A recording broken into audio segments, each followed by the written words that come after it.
తెలంగాణలో మరోసారి భారీ ఏజ్ రిలాక్సేషన్ రాబోతుందా? ఏళ్లుగా గవర్నమెంట్ జాబ్స్ కోసం వెయిట్ చేస్తున్న నిరుద్యోగులకు ఇది నిజంగా బిగ్ రిలీఫ్ అవుతుందా? 2022లో అప్పటి బీఆర్ఎస్ ప్రభుత్వం గవర్నమెంట్ రిక్రూట్మెంట్స్ కోసం ఏజ్ లిమిట్స్ను భారీగా పెంచింది. జనరల్ కేటగిరీ అభ్యర్థులకు 44 ఇయర్స్, రిజర్వ్డ్ కేటగిరీస్కి 49 ఇయర్స్, దివ్యాంగులకైతే 54 ఇయర్స్ వరకు అవకాశం ఇచ్చింది. కానీ ఆ రిలాక్సేషన్ వ్యాలిడిటీ ఈ ఏడాది ఫిబ్రవరితో ముగిసిపోయింది. దీంతో వేలాది మంది ఆస్పిరెంట్స్ మళ్లీ ఏజ్ బార్ సమస్యలో చిక్కుకున్నారు.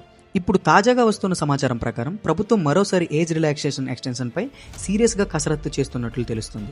అది 5 ఇయర్స్ పెరుగుతుందా లేదా 10 ఇయర్స్ వరకు ఎక్స్టెన్షన్ ఇస్తారా అనే దానిపై చర్చ జరుగుతుంది.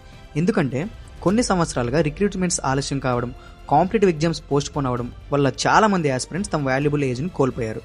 ఇక ఇప్పుడు అందరి చూపు గవర్నమెంట్ విడుదల చేసే అఫీషియల్ జీవో పైనే ఉంది.